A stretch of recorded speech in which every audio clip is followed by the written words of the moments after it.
Well, good afternoon. I'm Justin Hodge. I'm a clinical assistant professor here at the school. I see a lot of my students here, so that's excellent. All right, we have a great discussion here with Nikita Oliver, but I'm going to give a few opening remarks before we get started. So one of the things that we're going to focus on today, and if you have any classes with me, you know we focus a lot about how we can make change through policy and politics. You don't really need to look too hard to see that our politics needs changing. And I'm glad you agree. All right. And I think now, perhaps more than ever, we need more social workers and those that share our values to be at the table discussing policy and being the ones that make policy. If you pick an issue that's important to you, maybe it's healthcare, access to it, making sure it's affordable, economic inequality, or climate change, and then imagine for a second a world where that's not a problem. Like imagine if no one had to worry about if they'd be able to have access to quality healthcare. If they needed medical attention, they could get it. Or imagine a world where no one has to go to sleep hungry. Or imagine having a planet that's still around for your great-grandchildren. You can be a part of making that a reality. It doesn't just have to be something that you imagine. Now today we're going to have a discussion about some things that you can do to make that happen. I just flew in from DC for a conference where I took a group of students where we met with social workers from around the country to advocate on Capitol Hill to legislators about policies that can advance social and economic justice. So social workers around the country are trying to join a movement to make these things happen, and you can do it too. So that's what I got. Get ready, enjoy lunch, and let's get at it.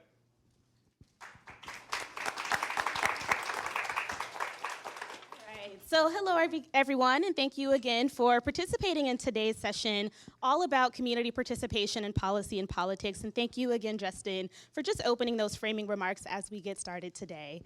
So my name is Amber Williams, and I work as the Assistant Director for the Community Action and Social Change Undergraduate Minor Program. And I'm here today with Joe Galora, who's the Academic Advisor for the program, Faculty Director Katie Richter-Schuster, and our partners, both in the Office of Diversity, Equity, and Inclusion with Lauren Davis, Justin, as faculty here from the School of Social Work. And I have the esteemed honor and privilege of introducing Nikita Oliver, who we are very excited to just speak with us today around this topic of what it means to be involved in policy and politics and next steps moving forward around that. And before I introduce her formally, I want to share that my first interaction with Nikita was last year at the National Conference on Race and Ethnicity in Higher Education. And I think many of you were there as well, as colleagues and students kind of engaging in this broader topic of thinking about social inequities in higher education and how we move forward and through an intersectional lens. And Nikita was there, and she offered a lot of remarks there about her own work and her own efforts. And what I really appreciated about her time there was not only her deep value for community and really fostering and building community, but also thinking about community representation, voice, participation, and leadership, and really making that actionable and thinking about our role in supporting that through a sort of strengths-based and empowerment-based lens. And so I'm really excited to hear her remarks today on that framing, but again, through this lens of policy and politics. So thank you again for being here. Nikita Oliver is a Seattle-based creative, community organizer, abolitionist, educator, and attorney. Working at the intersections of arts, law, education, and community organizing, she strives to create experiences which draw us closer to our humanity. Her work asks us to engage what we see happening now and to imagine what we hope to see in the future. As a poet, musician, and teaching artist, she aims to cultivate spaces where community can explore our creative gifts and discover our personal and collective power to build the world we most need to see. Nikita is also a case manager for Creative Justice, a community arts project aimed at transforming the criminal legal system and providing space for young people to be self-empowered and self-determined. She is also the co-creator with Nikki Etienne and DJ Rise of the Ringside and the Revolutionary Poets Quarterly Poetry Slam and Artist Showcase. She is open for Cornel West and Chuck D of Public Enemy, performed on the Late Night Show with Stephen Colbert, and featured on The Breakfast Club and KUOW's The Week in Review. Her writing and poetry has been published in The Moss, South Seattle Emerald, Crosscut, The Establishment, Last Real Indians, The Seattle Weekly, and The Stranger. And I think you just published a book of poetry too, right? She stays very busy. She organizes with No New Youth Jail and the Seattle People's Party. Nikita was the first political candidate of the Seattle People's Party running for mayor of Seattle in 2017. The Nikita Oliver for Mayor campaign narrowly missed the general election by approximately 1,100 votes. That's very close. Coming in third of 21 candidates, the campaign was declared third party and accepted no corporate donations. With over 1,000 volunteers, they knocked on 22,000 doors, raised $130,000, and changed the political landscape of Seattle politics. So before she officially starts, we'll play a clip so you get a little bit of context around her work, and then she'll share more. For the last several months, a group of Seattle activists have been meeting regularly at Washington Hall in Seattle's Central District. I think showing hopefulness, showing vision, showing leadership is what we are, but it's also, I think, what people are looking for.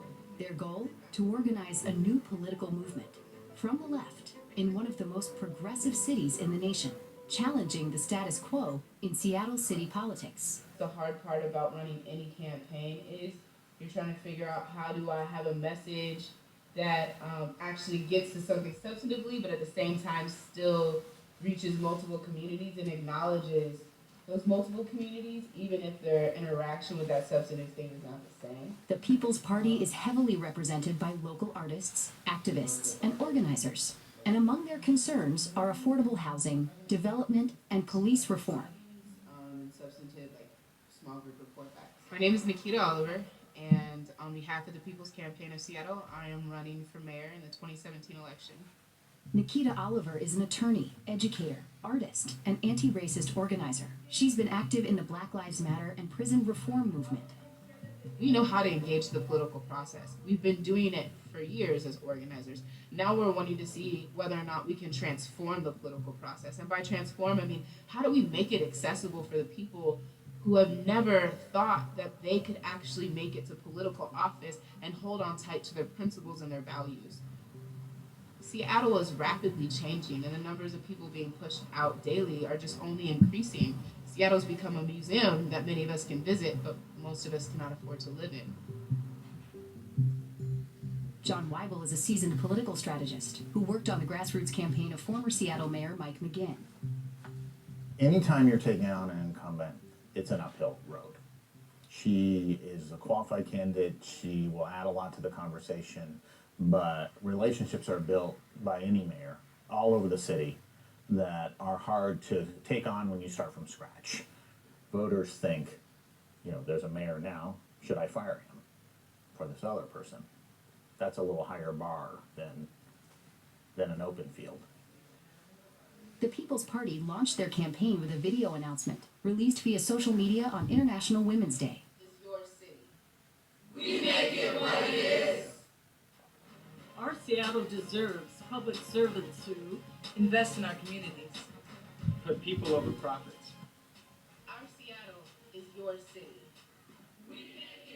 What are the prospects for Nikita to win? I'm honestly not sure, and I think that's actually a good thing.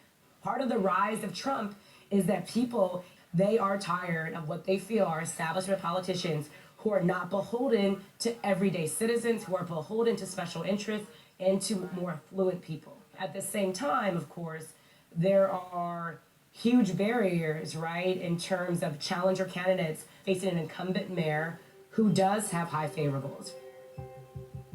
People united will never be defeated. Please help me in welcoming Nikita Oliver.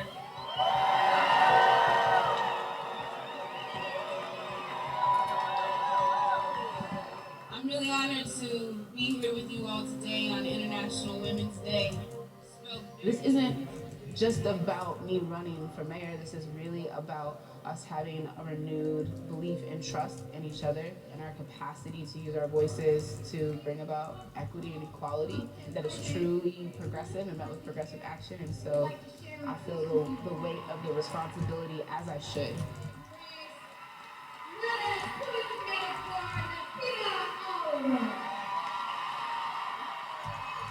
We haven't had a woman as mayor in Seattle since 1926.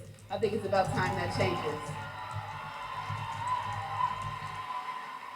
Because we need restoration in our belief in each other. Not the political process, but in each other.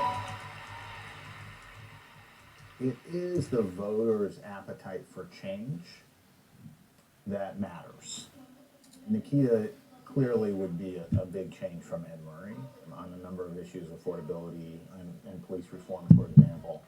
But she's got to amplify that, which is very hard in a climate where he's built a lot of relationships, he's got a lot of money, he's got a lot of constituency groups that he's worked with for a while.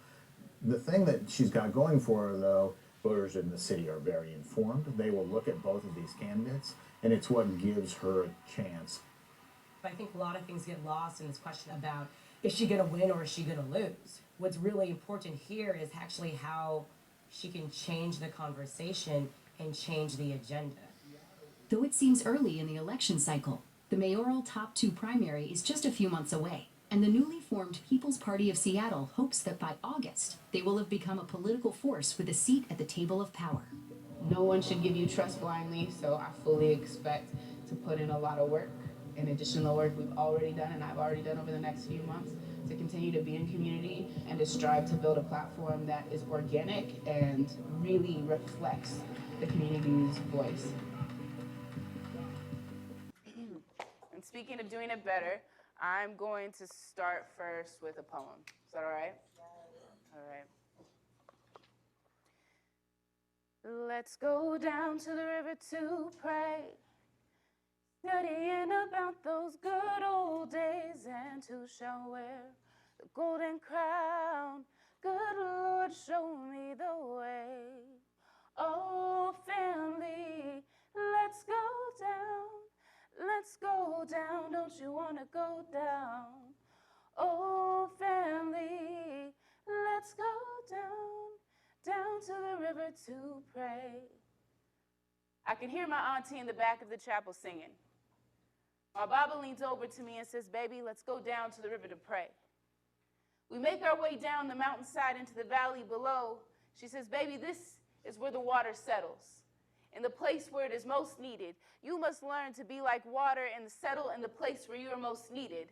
Water starts in the sky, makes its way down the mountainside into the valley below. Watch how water moves.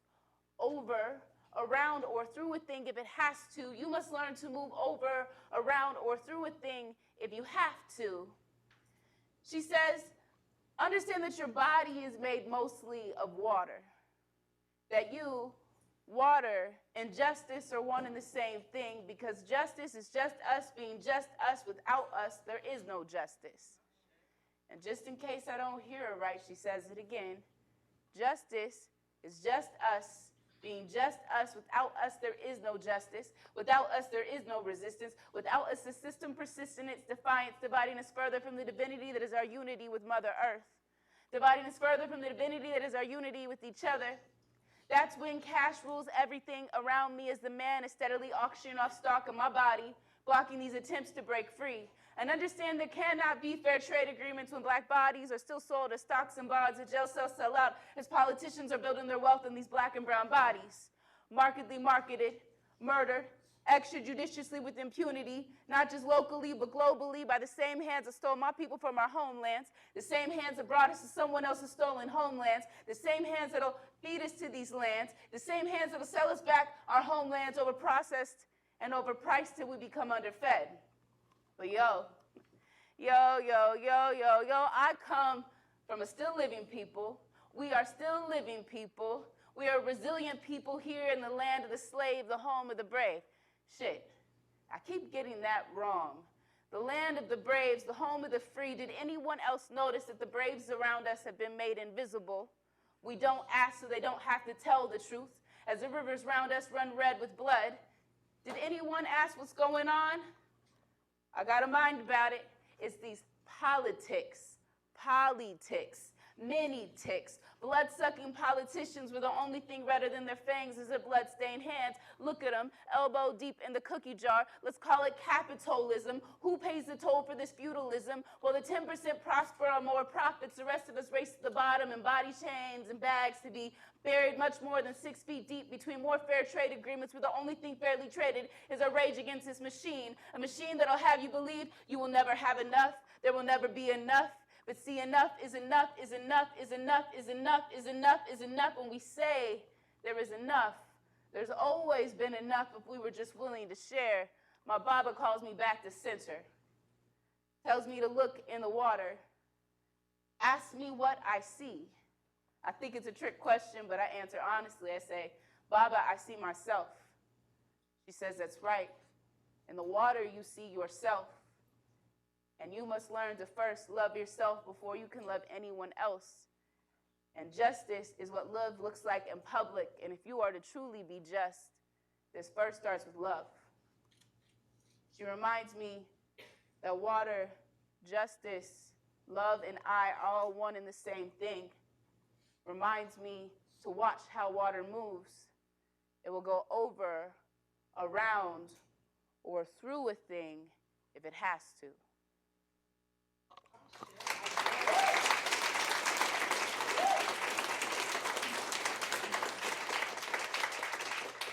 Thank you.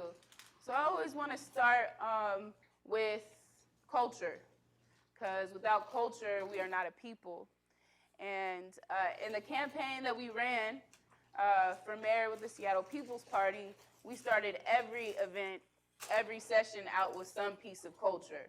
So one of the markers of what we did, our launch event had more performances in poetry and art than it did speeches, because people are more moved by culture than they are by a speech. People are more likely to remember what happened in a cultural moment for a long time than they are something you said in a speech. So we always try to bring ourselves back to our grounding, to our roots there. And when I speak about roots, I always want to acknowledge the land. We are here on Turtle Island. That's what I've been taught by my native elders to call this place. We are specifically on the land of, and I try to look this up everywhere I go, the Anishinaabe, meaning the three fire peoples, the Ojibwe, the Ottawa, and the Potawatomi. And it's important to know whose land you're standing on, because when we talk about policy and politics, we're actually in a place where policy and politics has committed genocide. And I live in the coastal Salish territories on the land of the Duwamish and Suquamish people in a city named after Chief Sealth. We say it wrong when we say Seattle. In a county that names itself after the Reverend Dr. Martin Luther King Jr. and what is supposed to be, and I say supposed to be, one of the most progressive places on Turtle Island. And when we tell whole stories, we have to acknowledge that that land was stolen, this land was stolen, and it was built up, and many of the universities we go to were built up by stolen peoples, treated as capital and property. And how do you build a business? You build it with a loan. And we still have not had repayment for that loan, what was stolen. And so we have to have whole stories if we're going to talk honestly about how we engage in the political process and what does it look like to be elected officials or to be policymakers. Word? All right. So starting there with the land, I'm going to tell y'all a story. So I wrote that poem right after coming back from Standing Rock. Y'all remember what happened to Standing Rock? Yes. Somebody tell me. One fact? Yes, ma'am. Or two or three or all of them? No. It's been a couple of years. Folks were basically being pushed off their land. And there's, students from here also went to assist. I think it was winter. There was a whole lot of options. And eventually, they pushed them off. It was to take over, and I think it was pipeline. Yeah. At Standing Rock, the Sioux tribe was fighting an oil pipeline being pushed through their land. We all know you can't drink oil, right? You can't eat money. But somehow we keep putting these pipelines through places where we're supposed to be getting our water from when they have extremely high likelihoods that they're going to leak lots of crude oil into people's water supply. So the water protectors at Standing Rock, a lot of people who convened there, were fighting to keep that pipeline from being built through treaty land. Treaty land meaning, this place they call the United States agreed to give that land to the Sioux. And yet we're breaking that treaty by choosing to build a pipeline through the land. So I went there to meet with some friends who are organizers and who were helping be a part of that movement to find out what supplies they needed. Because sometimes it's not necessarily safe to text what you need. Sometimes you just got to go ask somebody. So we drove 30 hours to be there for a week to get some list of things people needed and to work with the Red Owl Legal Collective as a legal observer. So basically taking note of what happens on the front lines and serving as a witness or support to an attorney and a defendant in a case if there was a case. And there are still cases going on from Standing Rock. And we drove back, and on the way back, the other car we're traveling with is in an accident. And a good friend of mine at the time is killed. So we finished the journey back to Seattle, and it just so happens to be the day before the election, the 2016 national disaster. And the next day we sit and we watch 45 get elected. And a group of us, in kind of a moment of despair, start talking about how we can already sense political apathy starting to wash over people around us. And a desire to figure out how do we combat that. We can't change the federal level right now, maybe not the way we want to. But what we do have control over is the local level. What can we do in our local elections? What can we do with local policy? And as activists and organizers and artists, what role do we really play in the political structure?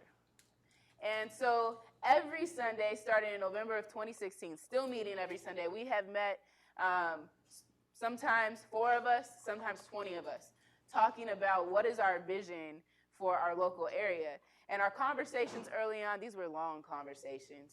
These were like 4, 5-hour writing manifestos, like somewhere on a Google Drive is a long piece of documentation.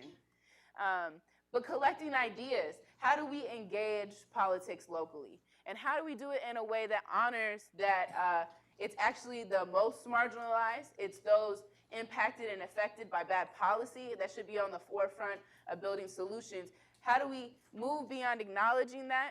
Because I feel like a lot of people say that now, to actually implementing that. How does that become a part of what we do or how we move? So we spent months just talking about it and taking notes and doing research and looking at what other people were doing around the world. At that time, the Zapatistas, the women of the Zapatistas had called a convening, and a number of our organizers had gone to that convening and were very inspired by what the Zapatistas had been doing in the place we call Mexico, and wanted to think about what does that look like in our local area. And so we got to January and we're like, hey y'all, the mayor's about to be up for re-election. We got a couple council seats that are about to be up, some school board seats.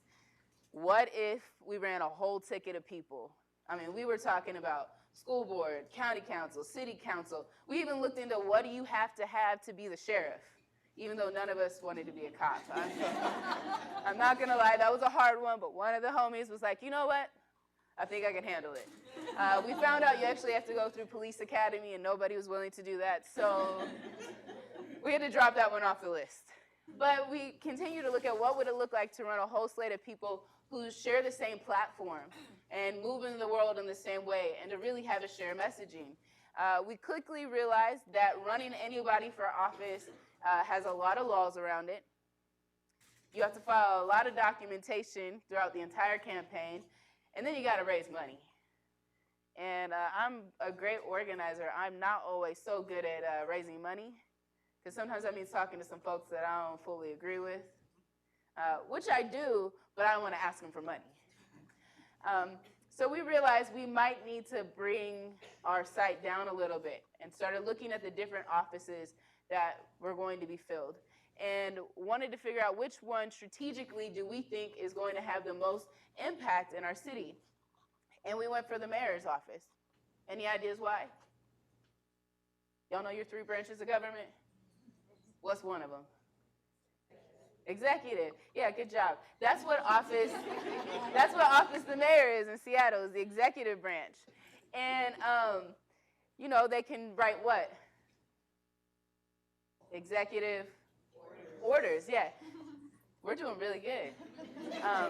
We can, you can write executive orders from that position. And we were thinking about what could you do with an executive order that in 4 years, let's say you only get 4 years, you can only run once, maybe they don't elect you again. In 4 years, what can you do? We started making a list of things. And then we started looking at the budget. We treat the budget as a moral document. That's the way we look at it with the Seattle People's Party. What you fund is who and what you value. So we started going through the budget thinking about where do we need to divest and where can we invest? And so we were making lists. And then we had a moment where we were like, hold up, y'all. We're making plans without actually engaging the folks that we think these plans are supposed to impact. So we started doing circles with elders and circles with young people and circles with other community organizers and circles with people we didn't like, for real. So we could figure out whether or not we were on the right track. And part of those circles would be making lists of people who could run for office. Now, I'm a great secretary. I do a great job of spotting details. I like to take notes. I like to help project manage, and so I'm making the list. And like my name keeps coming up, and I'm like, nah, backspace. And they'd be like, Nikita, like we didn't see your name in the notes. And I was like, yeah, I don't know what happened with that. But my name kept coming up no matter how many times I tried to remove it from the list. And so eventually, after a lot of conversation, I agreed to run, but I had 2 requirements. The first was that we create a vision that extends beyond a campaign and extends beyond any political office. Without vision, it's just a seat. You just want a seat. And being the campaign that we are, being the party that we are, being the candidate that I am, we were going to have a lot of pushback, which meant any ideas we thought we were going to implement in 4 years might take 12, 16 years. And so we have to have a vision for how those unfold. A party is a great apparatus for that, but also having relationships with organizers and communities who will show up. So that attaches the second part of what my demand was, that there had to be a body willing to support whoever won, me, terrifying, and hold me accountable, most importantly. Because how many people have we gotten into office, they made all these promises, they maybe were people we love, that we knew personally, and then instead of changing the way government works, they actually got changed. We suddenly don't recognize them anymore. And that's exactly what I didn't want to happen. So we came up with deciding that we were going to found and begin a third party in Seattle that had shared values and norms, valuing accountability, transparency, and accessibility. Those are 3 primary things that we always asked ourselves at any event, anything we're doing, whether or not we met those standards. And on International Women's Day 2017, we make an announcement that we're running a candidate for office and that we're starting a party. I'm teaching at the time. I'm with a bunch of, I think I was with 8th graders. I'm not even thinking about this announcement that went out. I don't have my phone anywhere near me. I have no idea what's going on in the world. It's just me and my 8th graders. We're writing poetry. Lunchtime hits, and one of the youth come in the classroom, hey, Miss Nikita, I was on Twitter. That's cool. Not unusual. What's going on Twitter? Your name is like trending in our area. It's like number 2 right under International Women's Day. What? No, come here. Let me see that. Oh. Okay, so I get to my phone, and there are probably 100 text messages. There's thousands of notifications. Like, literally, it said 999. Couldn't even go to 1,000 on my notifications on Facebook. And our city was literally buzzing about this activist running for office. Why is this a big deal at all? When any political consultant we had talked to, I'm talking about people in the industry, told us, you'd be lucky if you get 3 to 5% of the vote. Like 5 is like, y'all did phenomenal. And so as far as we were concerned, we were gonna make this little announcement, send out a little video, be the millennials. Well, I'm not quite a millennial, but be the millennials that we know we're connected to, and that's what it would be. And we would keep pushing. We would part of debates, and we would bring issues to the forefront that we care about. And what it turned out was Seattle was very hungry to do something different. And it wasn't your typical Seattle. It was not your 4-4 voters. That's how they talk about it in like the political industry. Those are like people who vote in every election. It was folks who had never voted, people who never wanted to vote, people who never wanted to know how to vote. Were coming out to our events. We're interested in being engaged in the election. And part of it was because they finally saw people from their neighborhood. They saw people who were talking about things that they cared about and doing it in a way that was accessible. Because politicians talk in platitudes. Sometimes politicians talk, I don't even know what they were talking about. And that was exactly what we did not want to replicate with our campaign. So some of the key issues that we were working through, and I'm gonna show y'all on our website. Let's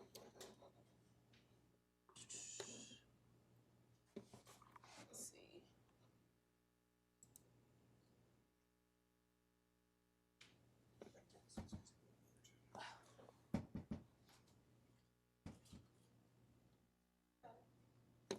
Cool, thank you.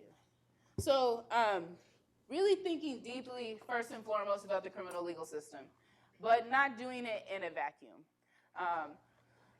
Thinking about public safety, talking about abolition. A lot of people know what my politics are. I have not been quiet about that. And one of the questions I would routinely get in interviews was, so when you're elected, you're gonna fire all the police officers. And oftentimes it's because they wanted to make me look ridiculous. Now, I'm not dumb. Okay, I'm smart.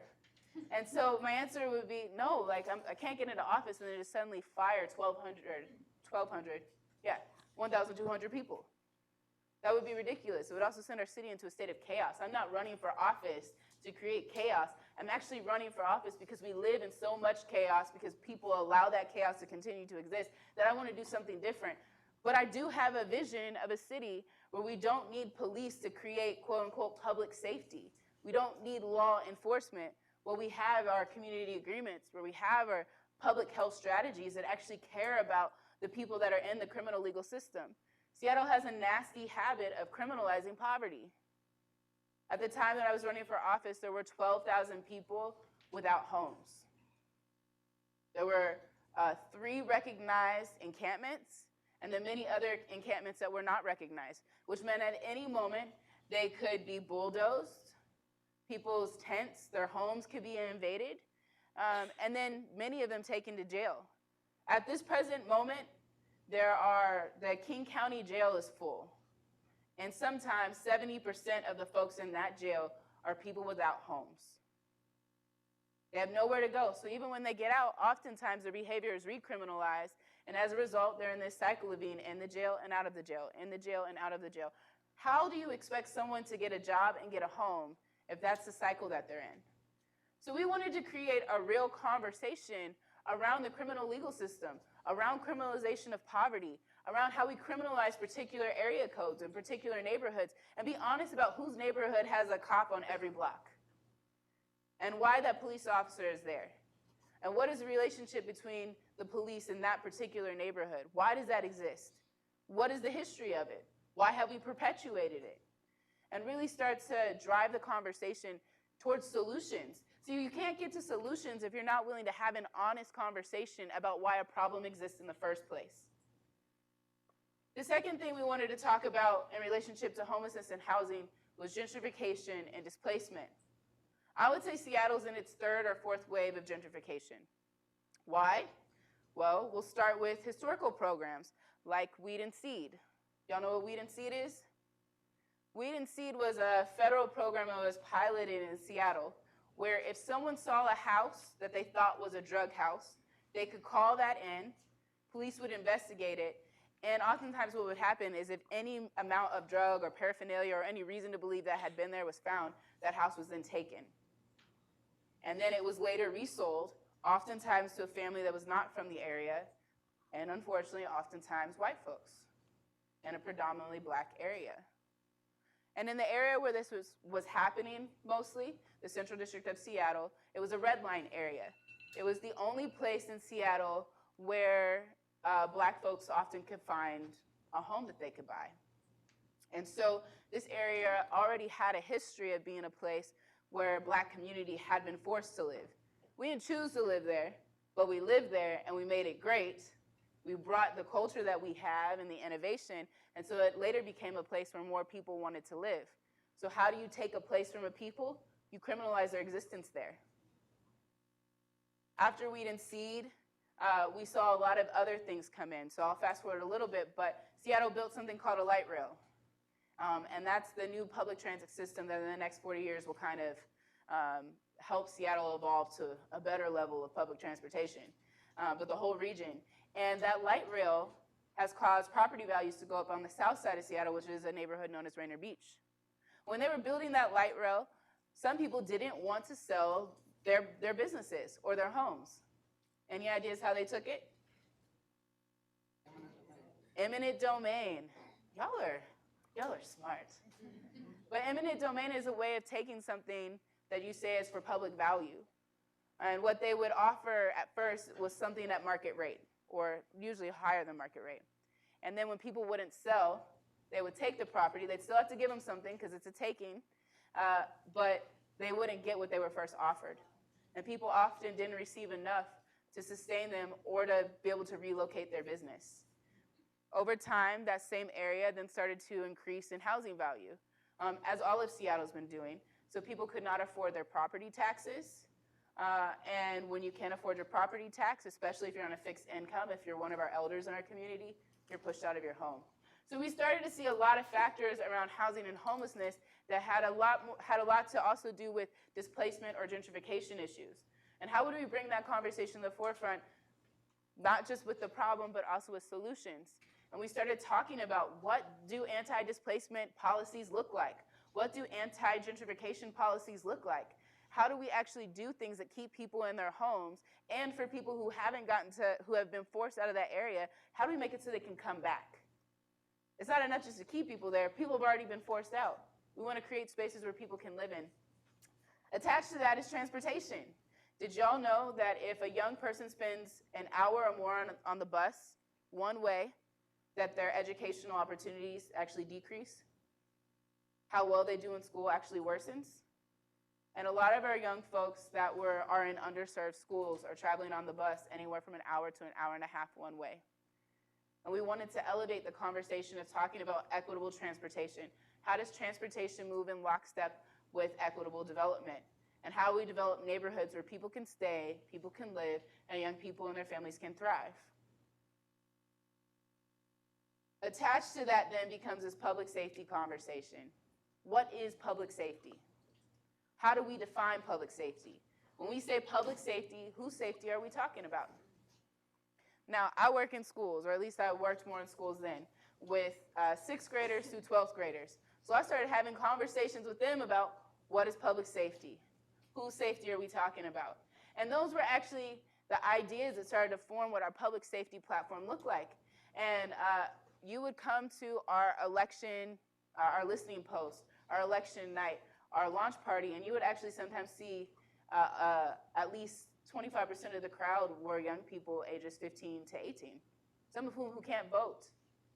But we're excited about participating with a campaign because their ideas and their thoughts were reflected in the way that the platform unfolded. So that brings me to thinking about some of our tactics. Tactics were a huge part of what we did.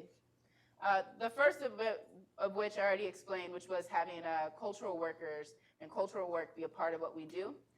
The second was having a campaign committee that was not made of industry folks.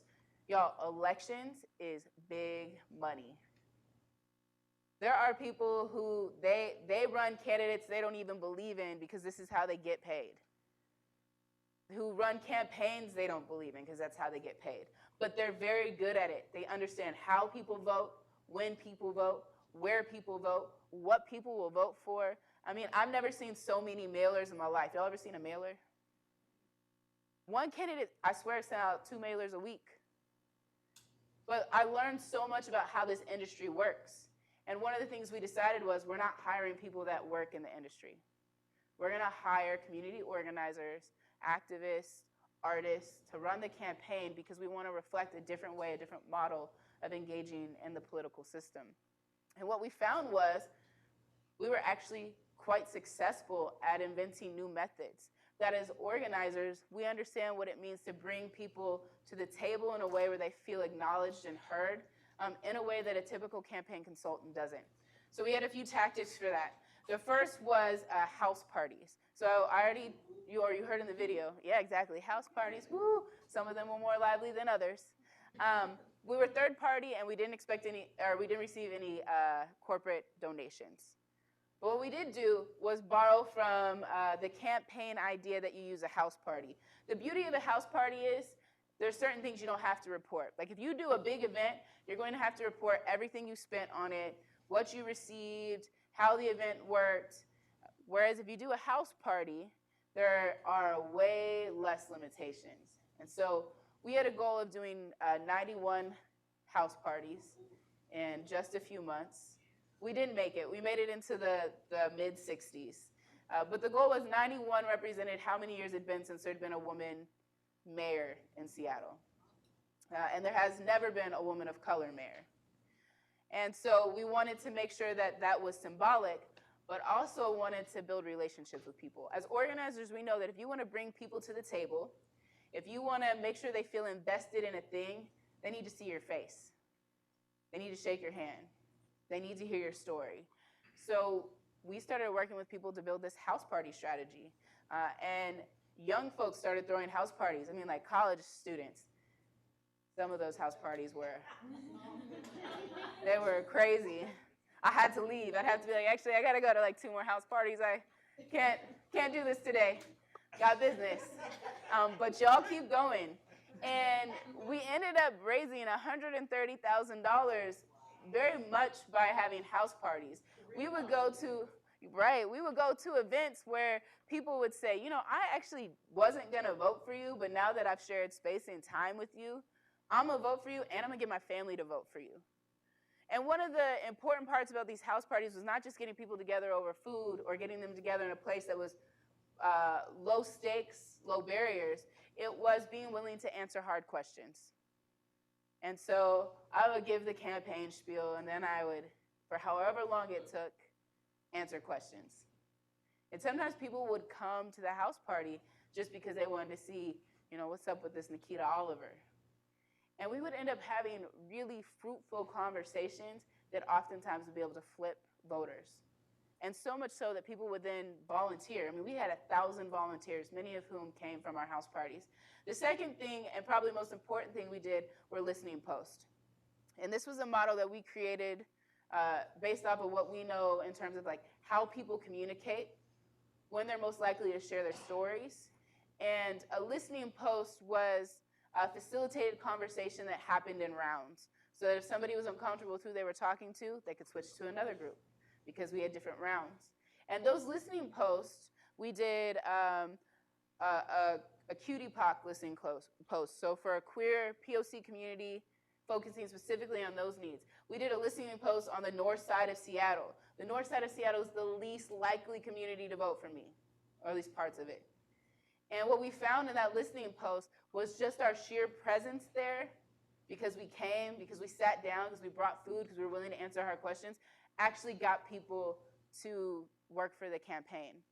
And then what would happen is we would take all of the data we gathered from those communities and it would turn into the platform.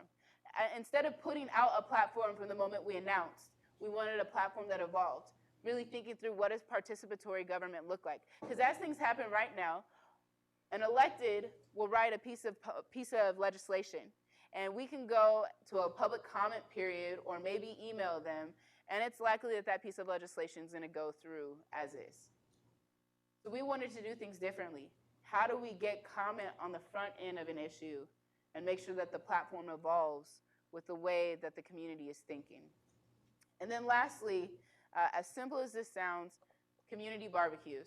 Not organized by us, because I don't know everybody's community, but actually organized by community members. And we were able to have sometimes 2-3 barbecues in every district in the city. And those would be times where I would literally just come and hang out in a park. Not there with any agenda, not there to necessarily talk about our platform or what we were doing, but really just to kick it, hang out with people's kids, hang out with them, build relationship. And that was also a transformative aspect of our of our campaign. We were the only campaign just doing that. So long story short, because I want to make sure we have time for Q&A, the party did not win the election, but I do think we won the people. And one of the things that we say is we win when the people win. It's not about a seat. It is about transforming the way that local politics works in Seattle and the King County region. And what we focused on for the past year and a half is how do we move from a campaign model to an actual party model that utilizes a General Assembly to select candidates from within the party to then later run for office. Our goal is to get to the point where we can run multiple candidates on the same platform that were selected by community members within our membership. Kind of having our own election before we get to the real election. And by doing it with unapologetically talking about race, class, gender, talking about undoing white supremacy and smashing patriarchy, having a strong critique of capitalism, racialized capitalism, acknowledging that in order for capitalism in the way that it's built now to thrive, there has to be a poor group of people, an imprisoned group of people. There have to be people who lack access. That's the way capitalism functions right now. And having real conversations about that, what does it mean to build alternative economic structures within one that we don't agree with? And then to have candidates that are willing to talk about that and run on platforms that are unapologetically about those issues, but also bring forward solutions that people most marginalized in our city have brought to the table. So I'll end with this. One of our big points of accountability is always reminding ourselves that when we pull from the margin of our city and we lift from the bottom, the whole of our city is actually healthier, meaning that those who are dealing with the worst aspects of our system, those who are most effective, actually need to be pulled to the center and lifted up. And when we do that, while it might make those of us who have more privilege and more access uncomfortable, it actually is going to make our entire city much healthier. And that's really the goal. How do we make our city as a whole healthier? And I think any city should be judged not by how much money is coming in, how much housing they've built, but really by how they treat the poor and the marginalized. If you're not treating those folks with the most love and the most respect, if those folks are not getting voice in the way things work, if their material conditions are not changing, then your city or your county or your state is unhealthy. We want to change material conditions. So as a party, we're always asking ourselves, whatever next step we take, are we changing the material conditions of the most marginalized in our city and our region? So we're still growing, we're still evolving. We're doing something in Seattle that has not happened before, but has happened in other ways in other places, and so we're trying to learn from history. But it's going to be a story that continues to unfold, because we're all working people. I was a full-time working candidate, a renter. I pay my own health insurance. I even got attacked by a dog on a run while we were running the campaign, and kid you not, had to be snuck into the back door of a hospital so a surgeon could clean it up and take care of it, and went straight from the hospital to a house party. The grind for a non-traditional candidate is real, and it's challenging, and it's tiring. It is not easy work, but we're really looking forward to seeing how this evolves. Now we can make sure more everyday folks, not just wealthy folks, get the opportunity to serve as elected officials. Thank you. All right, so we will now segue to the Q&A for about 15 to 20 minutes. And I also just want to reiterate something that Nishorn brings to our attention at all social work events, is that you please do use the mic, because it helps us with enunciation, especially for folks who may have difficulty with hearing. So with that said, who'd like to kick us off?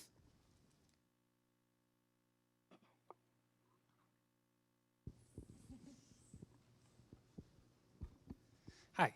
So I used to live in Seattle as a student, and every time I visit, I've noticed just the pace of economic equality shows no sign of stopping, particularly Amazon headquarters, the light rail expansion. I'm kind of curious what the People's Party is doing or thinking about around economic justice in relation to the fact that Amazon just keeps expanding, so does Microsoft, so does Starbucks. What are some of the things y'all are thinking about or focusing on? Yeah. That's a great question, and it's true. Economic inequality in Seattle does not seem like it's changing or it's going to get any better. From where we're at right now, the goal is how do we support local businesses and how do we support business development? How do we help people become entrepreneurs and find ways that they can take advantage of the climate that we're in? So you will see us partnering with campaigns that are already happening.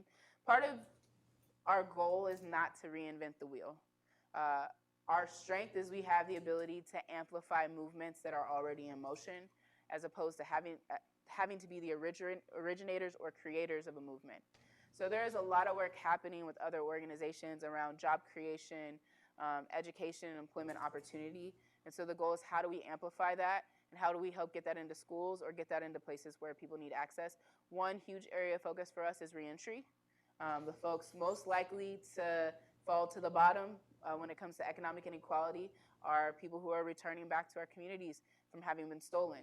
And so as a result, trying to work closely with groups like the Black Prisoners Caucus, Village of Hope, and Creative Justice, Washington Building Leaders of Change, Community Pathway Wage. These are all organizations that work with either currently incarcerated or formerly incarcerated peoples to make sure we start building those pathways to get those folks from the margins into opportunity almost immediately. It's slow progress. We see some areas that I think growth will happen is the green jobs area. So partnering with a group called Got Green, which is a mostly people of color focused organization around climate justice. And what does it look like to understand that the groups that are going to be hit hardest by climate justice first are marginalized communities. They're developing a program to help feed young people who have records right into the green jobs opportunities. So simultaneously thinking about how do we get our communities to be more green, because y'all, we're all gonna die if climate change gets us, right? Some people might die first or faster, but we all are going to die. So how do we transition over to green energy and green jobs, but then also making sure that our family that's coming back to us, returning to us, actually gets first opportunity to get in on those jobs. But you're right, it's a huge question, and it's going to require some policy shifts. There are some things in motion that I actually can't say yet around how do we hold elected officials accountable to things that they said during the election around jobs and opportunity that they were going to pursue, and then start just writing that policy for them. You clearly haven't really been using your staff or your position to do it. Here's a policy on how we can start making strides forward in that direction. Yeah. See one here, and then I'll go in the back after. Thank you. Hi, I'm wondering what the other candidates thought about you and the Seattle People's Party, and if you think that they maybe underestimated you or if they were ever nervous about you. And then I'm also wondering if you think they might, or future campaigns might change their tactics based on what they saw you did, and if you may have inspired them. I'll do your second question first. Yes.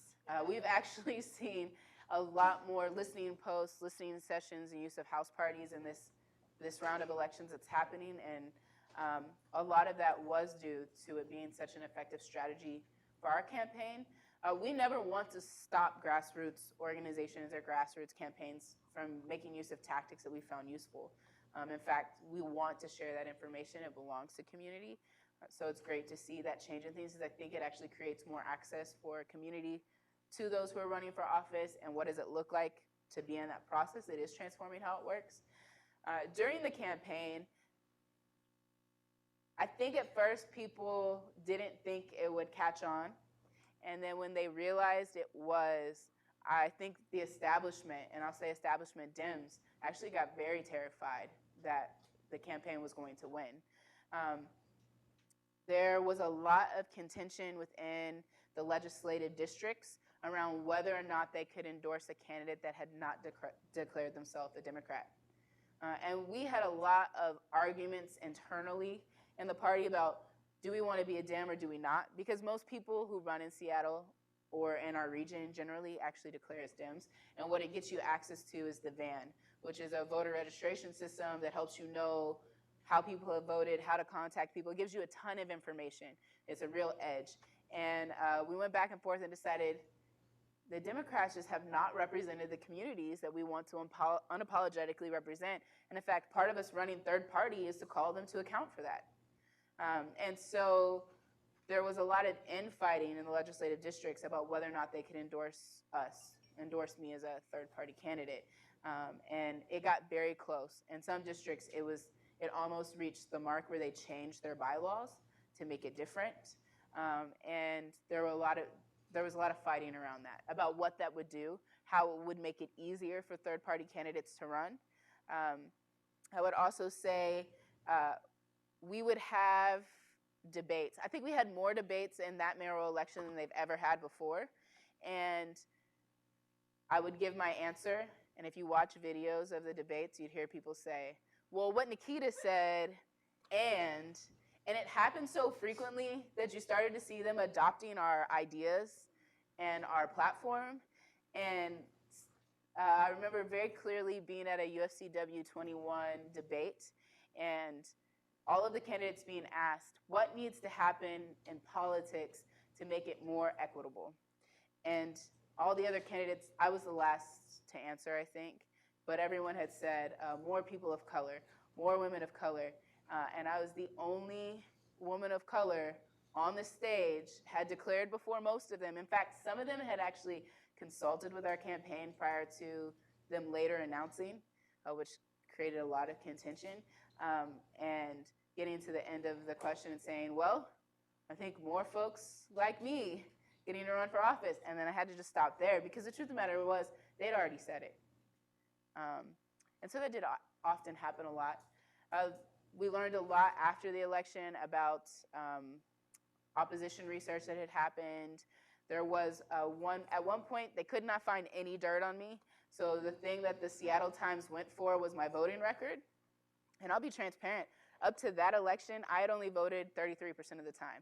I voted in every presidential election, but it never felt like it didn't matter who or what I voted for in our region. Option A or option B was still going to get me outcome C. And a lot of people felt like that. And that was part of why we decided to run a candidate, was because we wanted to start changing reasons why people would vote. Give them a reason to vote. If there's no reason to vote and you're going to get the same outcome, why would you vote? So yeah, it was definitely contentious. We learned a ton.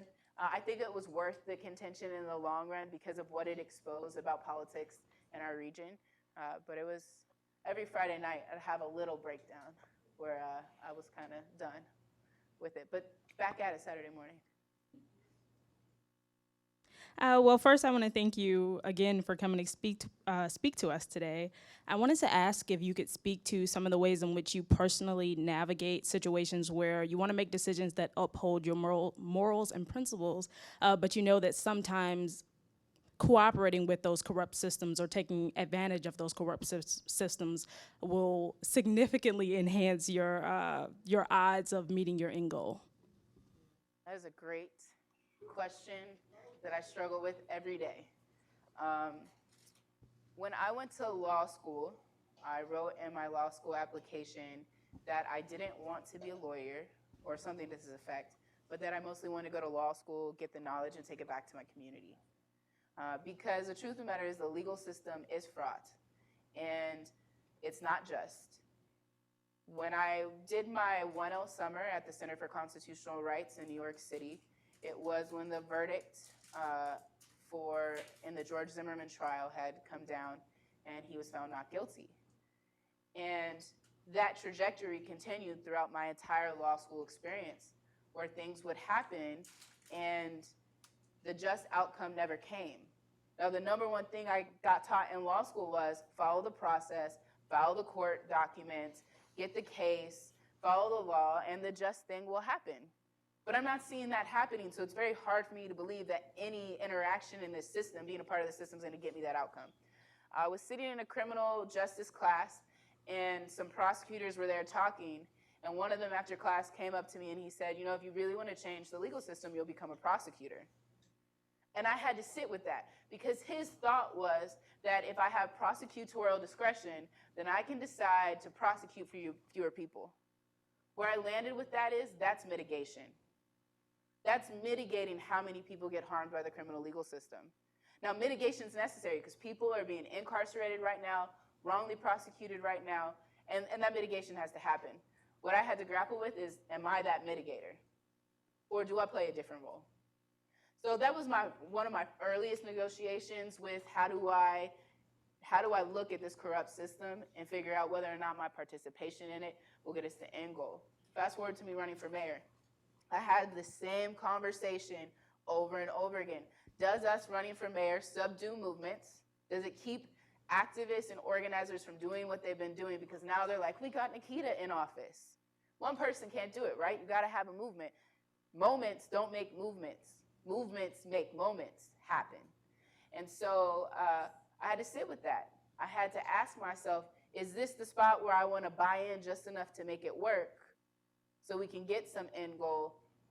Or is it another one of those times where I remind myself, I'm not the mitigator in this instance, somebody else is. And in this particular moment, we had a vision for long-term impact, that it wasn't about the seat, it was about the long-term goal. So I felt comfortable participating in the system at that level to achieve that goal. Now, what it required of me was being willing to be unapologetic about my values. This is where I think we get in trouble when we take jobs in city or county government, is we get in that role and we allow our values to be compromised. I say I'm an abolitionist, but I'm over here sticking up for the government that's incarcerating young people. In my county, they're building a $233 million youth jail where they will only incarcerate 51 youth a day on average. $233 million, 51 youth. Imagine if we took that $233 million and invested it in the neighborhoods in a targeted way on the communities we know those young people are coming from. And we know which young people are most likely to hit that system because oftentimes it's from families that have already been hit by that system before. So we could have actually invested that money in a way that helped. I bring that up because we had so many politicians, one of whom was once a Black Panther, sitting on councils, voting yes to build that jail while community is in chambers saying, please don't build this jail. What I watched was politicians fall back on their values to be a part of the system because they didn't want the blowback. So I had to commit myself to saying, these are our values unapologetically. I'm always just going to run with them. And I'm going to have people to hold me accountable. So I think you have to ask yourself two questions. What are my values and can I hold to them? Or I guess three questions. Is this a role for mitigation or am I supposed to be playing a transformative role? Am I an agitator? And then three, what is my point of no return? If this starts to get so bad and we're walking up to my line where I actually cannot do this job anymore, am I willing to whistleblow or quit, or both? And I think those are questions that any of us who work within these institutions that we know are flawed have to have at the forefront of our minds so we continue to serve that end goal of seeing people be liberated. So that was a long answer to a big question. We could do a whole class on that. Ashe, my sister. I just want to say thank you. I'm an administrator here in the School of Social Work. And my question is, after this experience you've just described to us, what is your plan for the future? Are you going to run again in 2020? You know, or anywhere in between? I know that it's a lot of work, and it sounds like your passion is there. So I ask the Creator to continue to protect you and guide you. But definitely, I appreciate your information because you got my wheels going. Ashe. Ashe. Will I run again? This is a question I get asked on the regular. In fact, we have a seat open in King County, District 2, where Councilmember Larry Gossett has been that a lot of people have tried to convince me to run for. And part of the reason I've said no a lot is because we don't yet have a vision for what that seat could do. And unless I have a vision with other people, I can have my own vision. Yo, I'm smart. I'll write a vision out right now for you. But a vision from one person is not a collaboration, and it's something very hard to hold accountable to. So in regards to running in the future, For me, it's about whether or not the folks that I organize with, they share that vision, and together we know what material conditions get changed by us doing that. It is hard to run. I'm gonna be honest, when I finished the last election, I was mentally, physically, spiritually at a bottom, at a rock bottom. Like, I was depleted. And it's because of everything you endure. It is a soul suck if you don't believe in that system. And I don't believe in it. What I do believe in, though, is the power of people to choose to change. Politics is driven by people. And what we're allowing to happen right now is actually driven by us. We are responsible for what we see in our political system right now. So how do we become accountable for it? And so if I ever run again, it will be because an accountable community, a transparent community has chosen to make that possible. And I don't know, we'll see. The current mayor's got to run again at some point, right? But I stay committed to community, engaged in community, constantly organizing. That's really where my heart is. How do we build our power base? How do we build people power so that we do feel empowered? I think people don't feel empowered right now, and that's really what I think what these campaigns have the capacity to do, is help people see their power.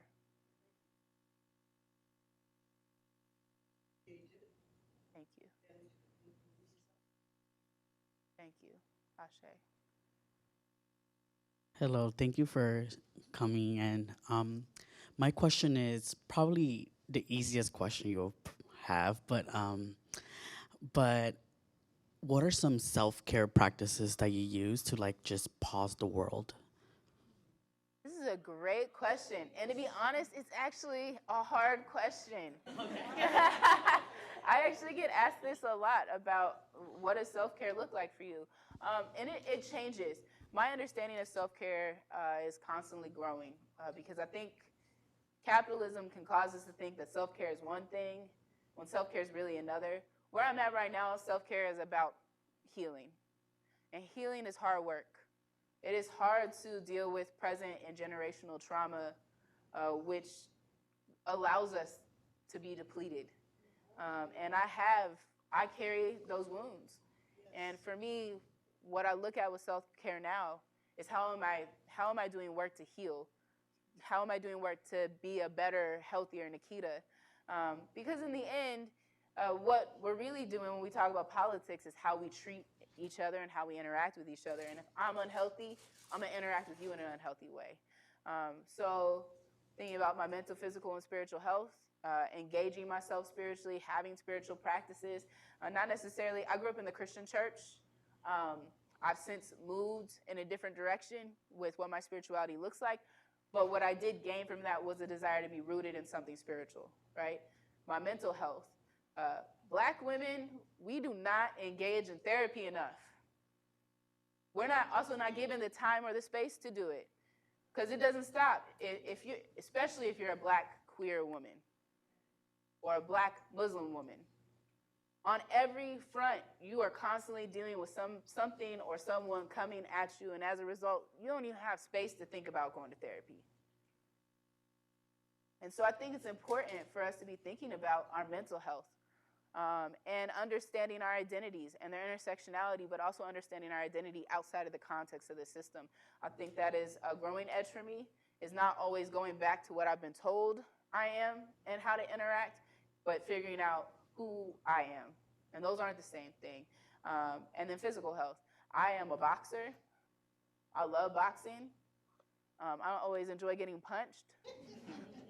But I love training. I love the consistency of training. I love the community I get when I train. I'm not saying everybody's got to box because that is a time commitment, but finding something that you do with your physical self that keeps you in your body and keeps your body healthy is really important for staying in this work for the long haul. And if we look at past liberation fighters, a lot of them are not with us anymore because of one of those three areas not having been cared for, whether they ended up becoming addicted to a substance or their body ultimately gave out, or they weren't eating the right things and your body gives out. We have to really be thinking about all of those things to make sure that we can stay engaged in this fight, because it is a fight, you know? And what I've learned in the boxing ring is What you put in before you get in the ring is actually what you're going to get out.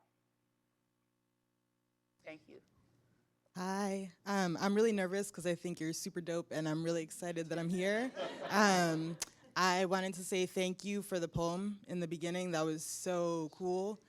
We don't get that enough, and so I think that's like really important in terms of engagement, and like a lot of the words you shared are resonating with me still. I wanted to know what the name of your poetry book is, and also if you could talk about your abolitionist vision. Yeah, that's a great question. My poetry book is Pebbles in My Shoes, based off of the quote by Ali, talking about how it's not the mountain that will get us, it is the pebbles in our shoes. You know, when you're climbing the mountain, that's what's going to take you out. And so really the book is about taking those pebbles out and walking through that and figuring out also what are we doing on this mountain. I love poetry. I started out as a poet. I did not start in Seattle as an activist. People who really know me, like when I first got to Seattle, know I was just some nerdy kid walking around with my little notebook, writing stuff all the time, things that I just didn't even share. And then eventually I got into slam. So really at the heart of what I do is being a writer, is being an artist, is being a creative. Inspired by Nina Simone, who said the job of an artist is to tell us about what is right now, and Octavia Butler, who told us that we can manifest the world we want to see with our writing. So speaking of manifesting, I became an abolitionist while I was being a chaplain in the Youth Detention Center in Seattle. And part of my journey was working through churches with young people. And so I was in the Youth Detention Center like 3 days a week, sitting with young people, hearing their stories. When they wanted prayer or they wanted some sort of spiritual text, my job was to get it for them. And I remember sitting with a young woman who had been incarcerated off and on since the age of 12, and she was 17. And she was looking at being sent up to an adult facility. And both of her parents were incarcerated in federal penitentiaries. And she had left a foster care situation. And part of what got her caught up was we have this thing in Seattle called the Becca Bill. The Becca Bill basically says that if a young person is running from their home, then they can be incarcerated in a jail, regardless of whether or not they actually have been accused of a crime. And so that's where things really started for her, was having that situation. And she was telling me about what had happened in her life, and she says, and Nikita, I think I'm institutionalized. I don't know how to be when I'm not in here. And that really broke me, because what we had done by putting her in that facility at such a young age, when she should have been with family and community, receiving culture that affirms her identity and helped her see how she could be, who she could be. Instead, we had given her this boxed-in vision of a person who needed to be told when to eat, sleep, and given clothes, and felt like she couldn't have autonomy from that system.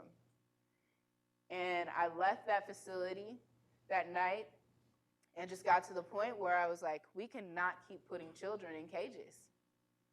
And that started me on the track of, I didn't call myself an abolitionist. In fact, I didn't even have a word for what I was starting to believe in.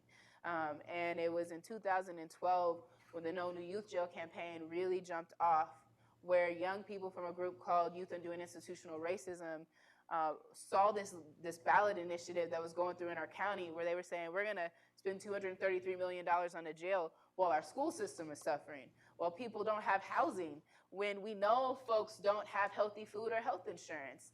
And these young folks said, this is institutionalized racism, what's happening. And you were calling it a youth and family justice center, when all you're talking about building in there are courts and cages. That's the only thing that's going in that building right now. And so those young people brought that to our attention, and they started organizing our community, and that's who I started to get my abolitionist vision from. It was from young people. And ultimately, the goal is, how do we create healing-engaged spaces? How do we start having trauma-informed care? How do we divest from a system that we know is destructive and invest in solutions created by communities most affected by that system? And how do we do it understanding that this is about public health? This is about public safety. Investment in people's lives and them being whole and healthy is more of a public safety strategy than a jail or police ever will be. And a piece of material that has really inspired me is the Ella Baker Center in Oakland has written out a public health strategy for their community. And we're in the process of creating those same materials for ourselves. What does it look like to think about whole, healthy people, whole, healthy families, whole, healthy communities, as opposed to looking at test scores and crime rates to determine how many jail cells we're going to need. We could actually be predicting other things if we made other investments. So that goes back to that piece of a budget is a moral document. What are we going to be morally accountable to? So if it's okay with you, Nikita, I think we have room for one more brief question before we segue to wrap up. Yeah, oh yeah, I'm here for y'all. This is a great talk. I'm so glad I came to hear you. Thank you. What is Seattle doing to face the issue of gentrification? Are they any ideas that they've tried to reduce it? I wouldn't say Seattle as a city has a great plan for it. We do have an initiative called the Mandatory Housing Affordability Initiative, which is a part of a larger thing called HALA, Housing Affordability and Livability. My brain's not fully working right now, but there is a plan written. It's HALA, H-A-L-A, and part of that is a mandatory housing affordability. Part of the problem with MHA is it's been constructed in a way where not every neighborhood is expected to have the same amount of affordable housing. So you have some neighborhoods that are expected to have 10% on every new building built. And then you have other neighborhoods like South Lake Union where Amazon has built much of their headquarters, only has to have 2%. That's one issue with it. There's just not enough affordable housing being built. The second is the definition of what's affordable. They use the median income and then standards that I would say are antiquated to determine what a family or a person should be paying for housing when you look at the job market and who's actually getting access to those high-paying jobs. So they need to change the definition of what affordable is. And then what are we doing with public lands? We had a public housing complex near where I work that was one of the oldest in Seattle. It was also the first housing complex that was multiracial, was interracial. And it has a long history, but they sold it to Vulcan, and I believe Paul Allen was a part of that purchase. And as a result, that land is not giving a full return back because they sold public land to a private entity. It's not giving us the public housing it once produced. There's a 1-to-1 ratio, but it's not meeting the need, right? So that's Seattle's kind of strategy right now, which unfortunately doesn't work.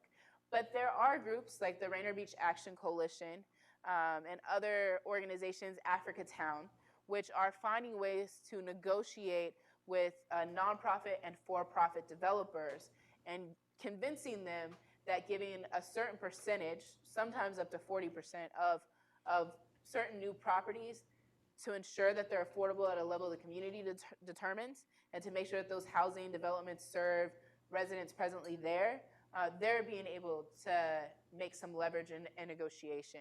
Unfortunately, those strategies usually only reach one building in an area. So we're not talking about like a whole zoning change or zoning shift that actually serves folks. The other thing that is a struggle in Seattle is majority of the new density is all being built in the same spaces. And there's a lot of single family zoned areas where the moment you threaten their zoning, they sue.